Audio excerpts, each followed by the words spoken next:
మధ్యప్రదేశ్లోని ఇందోర్ అనే పట్టణంలో పరిచర్య కోసం మిషనరీగా వెళ్ళాను. 11 సంవత్సరాలు అక్కడ ఉన్నాను. నేను వెళ్ళిన కొద్ది రోజులకే నన్ను ఒక స్థానికంగా ఉన్న టెలివిజన్ ఛానల్ వాళ్ళు పిలిచారు. నేను వెళ్ళాను, కూర్చున్నాను. వాళ్ళు ఇంటర్వ్యూ చేస్తూ, అవునండి మేము కాలుస్తాం, మీరెందుకు పూడుస్తారు అని అడిగారు. అంటే చనిపోతే శవాన్ని పార్థివ దేహం అంటాం కదా, మేమైతే కాలుస్తాం, మీరెందుకు పూడుస్తారు అని అడిగారు.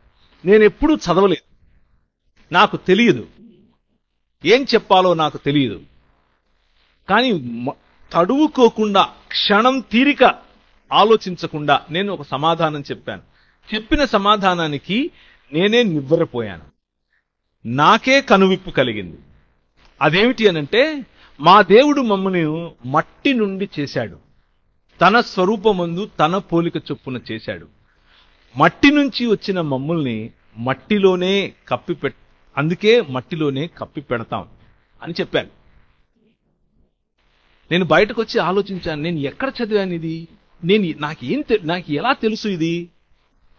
నేను కేవలం ప్రభువును తెలుసుకుని తక్కువ సంవత్సరాలు, మహా అయితే 1.5-2 సంవత్సరాలు. నేను ఎలా చెప్పగలిగాను?